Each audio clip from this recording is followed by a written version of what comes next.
Warning! Before we begin, a warning. Tonight's episode involves strong language, hard truths, and a direct challenge to the narratives forming around the ICE shooting in Minneapolis. This conversation will include discussion of video evidence, legal standards for use of force, and the growing effort to emotionally rewrite events before investigations are complete.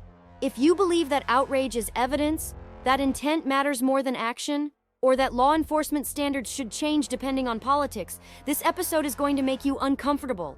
That's intentional. We're not here to soothe. We're here to examine what happens when accountability collapses under narrative pressure. Something changed in this country, and the ICE shooting in Minneapolis didn't create it. It exposed it. We are no longer debating what happened. We are debating whether consequences should apply at all when confrontation is framed as activism. Because that's the real fight here, not whether someone died, and that's tragic no matter what. The fight is over whether putting federal agents in danger, surrounding them, blocking them, and then attempting to flee in a vehicle is supposed to be treated as resistance or as a lethal escalation, and the media already chose their answer. Within hours, the language locked in. Not incident, not investigation, but execution. Murder. No qualifiers. No pause. And now, even as video shows officers boxed in, even as legal precedent says a vehicle can be a deadly weapon, we're told the problem isn't what happened. It's that law enforcement exists at all. That's not journalism. That's narrative enforcement. And it sends a dangerous message. If you escalate under the banner of protest, responsibility evaporates. Here's what nobody wants to say out loud, because it ruins the moral simplicity. You don't get to decide after the fact that your actions weren't dangerous just because the outcome was politically useful.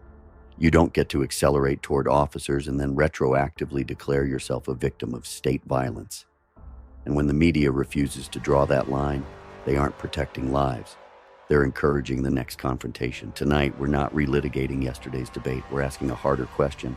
What happens when escalation becomes a tactic and accountability becomes optional? So let's bring in the panel, because this story isn't cooling off. It's hardening into positions. Brian's here tonight, and he's fed up with the double standard. Brian is going to talk about what happens when enforcement is treated as provocation and when authority is expected to retreat the moment activists decide the rules don't apply to them. He's not interested in sanitized headlines. He's interested in responsibility and deterrence. Rachel's with us as well, and she's going to approach this from a consistency standpoint. Not excuses, not absolution, but whether we actually mean what we say about accountability, escalation, and the use of force, or whether those principles only matter when the politics line up. Rachel is here to strip away the emotional manipulation and ask what standard we're really applying. Daniel joins us too, and he's going to zoom out. Why the media language hardens so fast. Why certain facts disappeared. Why federal authority has become the lightning rod for every grievance, regardless of context. Daniel's here to trace the incentives behind the narrative, not speculate, but connect the dots. Skylar is also on tonight, and her perspective matters because it reflects how a lot of Americans are processing this emotionally. She's going to raise concerns about federal power, escalation by law enforcement, and whether these encounters are avoidable. And she's going to challenge the idea that enforcement-first approaches don't carry their own risks. You don't have to agree with her to understand why those concerns resonate. And I'm Artie. My job tonight isn't to relitigate yesterday's arguments. It's to keep this grounded in reality. Law, action, consequence. Because if we lose the ability to talk honestly about escalation, we don't get fewer tragedies. We get more. Let's slow this down, because the fastest way to lie about this case is to rush through it. Strip away the slogans, strip away the grief exploitation, strip away the "trust me bro" commentary from people who learned criminal law from Twitter threads, and you're left with one uncomfortable but unavoidable question. What is escalation under the law, and who crossed that line first? Because this wasn't a traffic stop gone wrong, and it wasn't some random act of federal violence that materialized out of thin air. This was an enforcement operation that became a confrontation, then became a containment scenario, and then turned lethal when a vehicle entered the equation. And the reason people are panicking right now is because the law is not on the side of the narrative they rushed out within minutes. Let's start with the part nobody wants to debate honestly. A vehicle can be a deadly weapon. That's not rhetoric. That's settled law. Courts have ruled it repeatedly, including in Minnesota. When officers are boxed in within close proximity and a driver accelerates or attempts to break containment, the threat calculus changes immediately. Intent doesn't have to be proven in that split second. Capability and trajectory matter. That's why the "she was just trying to leave" argument collapses. Leaving is not neutral when leaving means forcing your way through armed agents at close range. That's escalation, whether you like the agents or not. Exactly. And this is where the left pretends to forget everything they supposedly know about power and danger. You don't get to rewrite physics because you don't like ice. A 2-ton vehicle moving toward people on foot is not a disagreement. It's a threat. And what drives me insane is how selective this outrage is. If that exact same footage showed someone accelerating toward local police, the narrative would be, why didn't they comply? But because it's federal agents and immigration enforcement, suddenly the car is just transportation, and the officers are expected to politely step aside and hope nothing goes wrong. That's not law, that's fantasy. And here's the deterrence piece nobody wants to touch. If the message becomes surround agents, obstruct them, and try to break out with a vehicle, and the agents still have to retreat or risk prison, then you're inviting more confrontations, not fewer. You're telling every activist group exactly how far they can push before enforcement becomes impossible. That doesn't protect lives. It guarantees future collisions. That's the part that gets buried under emotional framing. What precedent does this set? Rachel, this is where consistency matters. Because a lot of people claim to want accountability, but only in one direction. Yeah, and that's where the conversation keeps breaking down. Accountability can't be situational. If we're serious about reducing deadly encounters, then we have to be honest about escalation on both sides. Law enforcement doesn't get a blank check, but civilians don't get a narrative shield either. You can acknowledge the tragedy of a death while still recognizing that certain actions drastically increase risk. Those two things are not mutually exclusive. What frustrates me is how fast people jump from "this outcome is awful" to "therefore the officer must be guilty." That's not how law works. That's not how investigations work. And it's not how justice works. The standard isn't whether the person who died was likable, sympathetic, or politically aligned. The standard is whether a reasonable officer in that moment perceived an imminent threat. And vehicles absolutely factor into that analysis. Ignoring that doesn't make you compassionate. It makes you dishonest.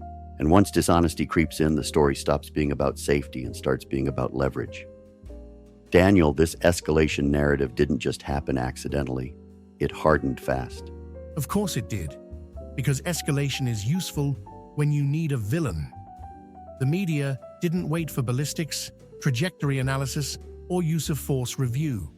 They locked the language immediately. Murder, execution, state violence. Once those words are out there, facts become obstacles instead of information. And anyone pointing out legal precedent is accused of justifying death, which is a neat trick to shut down analysis without refuting it. Zoom out and you see the pattern. Federal authority has become symbolic. It doesn't matter what ICE was doing or why.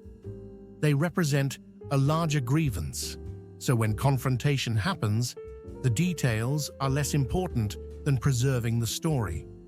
And video is dangerous to that process because video forces specificity. That's why you see people saying truth is subjective. It's not philosophy, it's self-defense against evidence.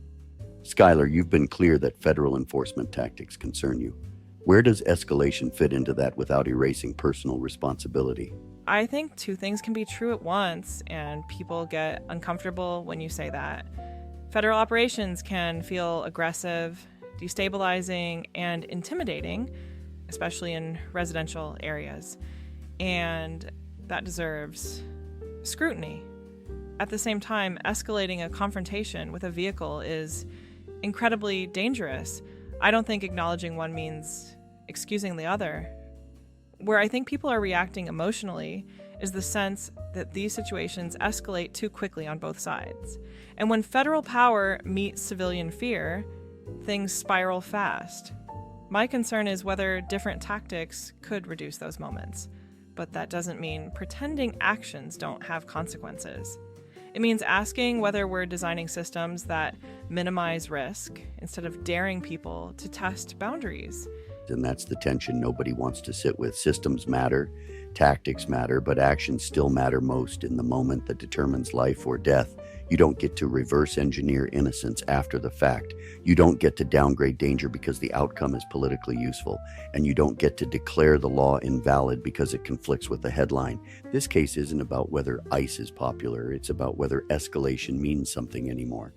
And if we keep pretending it doesn't, we're not preventing the next tragedy.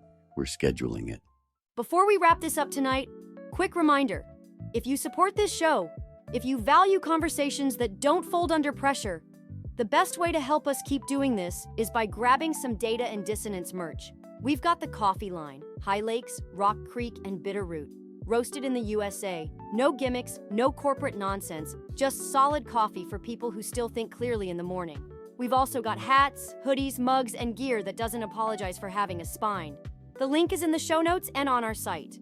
You're not just buying merch, you're backing independent media that refuses to lie to you for comfort. Here's where I want to leave this tonight, because this story is bigger than one shooting, one protest, or one headline.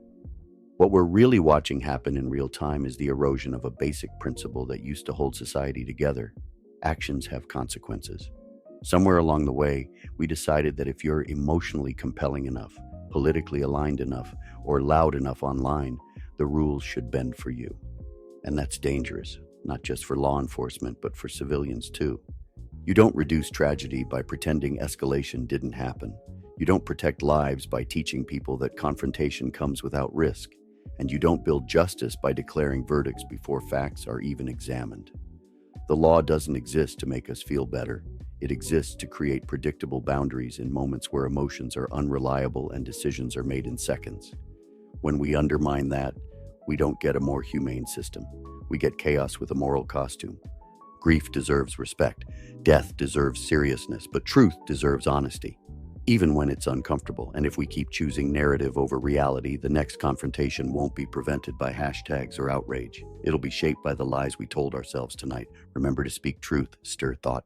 Tonight's episode of Data and Dissonance is brought to you by the Caleb Rourke thriller series, including The Covenant Protocol and The Prophet Directive, available now on Amazon. If you're tired of shallow villains, lazy storytelling, and narratives that insult your intelligence, these books are built differently. Political tension, real-world stakes, and characters who operate in the gray spaces most people are afraid to acknowledge. Links are in the show notes. Read something that doesn't lie to you.